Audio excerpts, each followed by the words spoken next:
after an OHP trooper, a 4-year-old child, and a mother. They have all died in a crash on I-35 this morning. That trooper has been identified as Trooper Vernon Brake, a man who had been with the department since 2006. The identities of the mother and the child have not yet been released. We have team coverage today. It continues here at 4 o'clock as what we can call a tragedy is unfolding. Absolutely is, and it's still a crime scene. They were investigating that as a crime scene. Still a lot of questions. We want to start our team coverage with our KOCO's Patrick Talbot joining us live right now from the scene of the crash.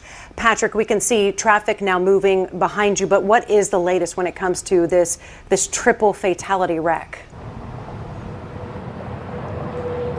Guys, that's absolutely right. 3 people are unfortunately and tragically dead after a wreck here on I-35, including an OHP trooper and a mother and a child. Authorities telling KOCO that around 11:30 this morning, a white GMC SUV was traveling in the southbound lanes. OHP tells us that that driver lost control because they believe that she was trying to dodge debris that might have fallen from a trailer in front of her.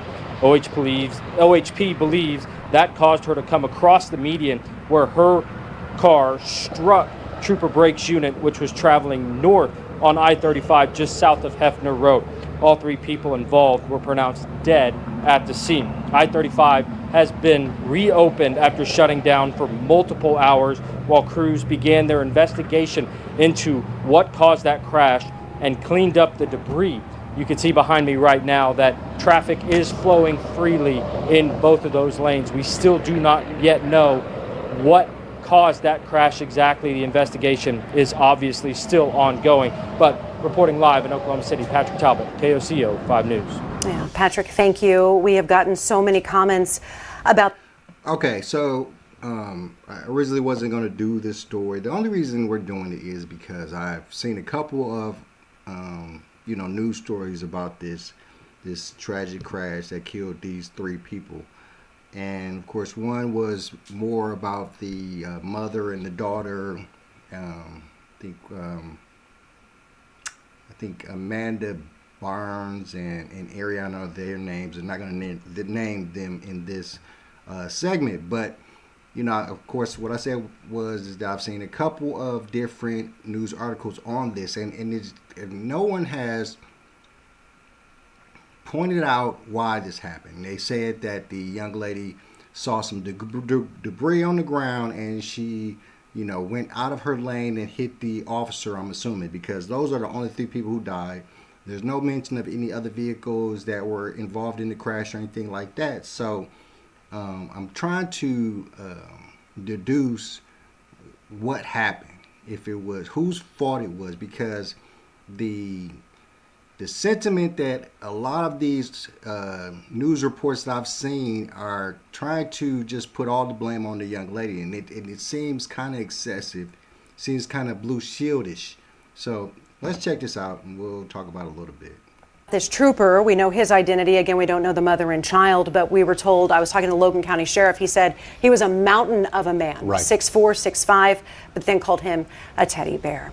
Patrick, again, thank you. We do want to bring in our KOCO's Dakota Wapakichi live at the medical examiner's office right now near Northeast 23rd and Kelly. And Dakota, the procession, law enforcement procession just ending there as they took Trooper Brake's body to that location.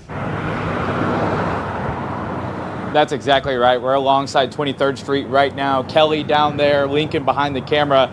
A flock of police officers on motorcycles with Oklahoma City PD and OHP troopers all brought State Trooper Brake right here to the medical examiner's office. A real tragedy. Brake lost his life alongside that mother and child. There are many people coming out this afternoon, state leaders all across the board, thinking of his family, not only them, but also our state highway patrol. Our department's heartbroken. It's been a few years since we've had a trooper lost in the line of duty. Right now our focus is on his family, his wife and his two sons. It's a very difficult situation, and our focus is not only going to be getting to the bottom of this investigation, but at the same time being there for his wife, Melissa. Just a terrible scene here. That procession very strong. They even had a helicopter flying above as the state trooper came through. You could barely hear yourself. It was just it was a great thing for them to be able to help out. Terrible scene here. A lot of questions still need to be answered. We'll be following it more, and at 5 o'clock I'm going to have more on exactly who State Trooper Brake was. Reporting live, I'm Dakota Wapakiji, KOCO 5 News. All right, Dakota, thanks very much. And there's still an investigation into this. Yeah. The developments are going to still continue to come into our newsroom. They've come throughout the afternoon, and they will continue as we follow it. Our team coverage continues throughout the night and in the coming days. For the latest, stay with KOCO 5 here on air and online. You mentioned the investigation. They asked for people's help. Troopers are asking for people's help, wanting to know if you saw anything, any vehicle that was carrying debris that could have fallen into the interstate that could have possibly led to this. So a lot more to come. Our hearts are broken, along with so many others across the state of Oklahoma today. So my question is that, prayers go out to Trooper Brake's family, to the Byrne, I think it's Amanda Byrne and Ariana, to their family. Our hearts go out to them. Just a horrible tragedy that occurred on I-35. But my question is, where are they getting this idea that some debris fell on the highway and she, swerved to get out of the way of the debris and ran and crossed the median and ran into this trooper? That's my problem. It really already, it feels like a storyline is being created already that she was in the wrong. And there's no one has any evidence whatsoever. There's no video evidence, and my biggest thing was that they kept on saying that she, drove, to get out of the way of some debris. And my brain is asking, where do you get that information from? If you're asking people on the highway or, other commuters that might have been on the highway at the time that the incident happened for information and to see if they could pinpoint or determine if stuff fell in front of her, then why are you saying that's what happened? Why are we making a statement that she was the cause of this accident?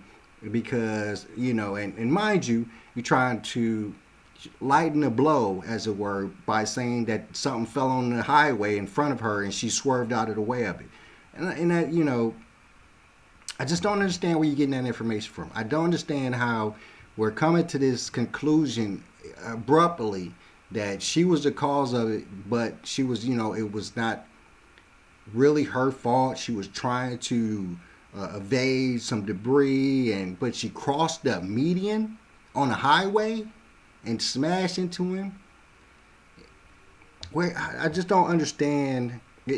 Okay, my brain is telling me that we're getting set up for a whitewash, for a a story that might not be true. I feel like it's that all that, of course, it's the conspiracy part of my brain that is working at the moment, but they're giving information about this incident that they truthfully can't have if they're asking for information. Does that make sense? They're trying to tell us that this young lady was at fault because she was doing the right thing by trying to avoid some debris, but she went across the median and smashed into Trooper Brake, taking everybody's life. And it just doesn't resonate with me. It's not making complete and utter sense that that's what would happen. And on top of that, where are you getting that information from? How are you coming to that deduction that that's what happened if you still need to do an investigation and you're still asking people that might have been on the highway at that time to give you information about it? I do not want to sit here and put any negative connotation on anybody in this incident, but what I will say is that we've already been told and already been made to assume or think that the young lady was at fault. And, and I'm just wondering why. If we don't have a lot of information and we're still looking for information, Why are we already saying that this young lady was at fault? That's it, my friends. So we will continue to check this out, once they come out some more information, because they said they did, but I searched. I couldn't find anything more. I found a video, about her and her, how she was turning her life over and all these great things. She was in beauty college and, going to church. It was, just a fantastic young lady, it seems. And now we're talking about her death, and she's being blamed for the accident that killed her and her child. So I need more information. That's all. All right, guys, I'm going to let y'all go and get up out of here. I am Chris Surratt. Thank you for tuning in to another episode of the Car Concierge Show. Please hit the like, share, subscribe button. Hit me in DMs if you have any questions, and we'll get back to this story as well. Peace.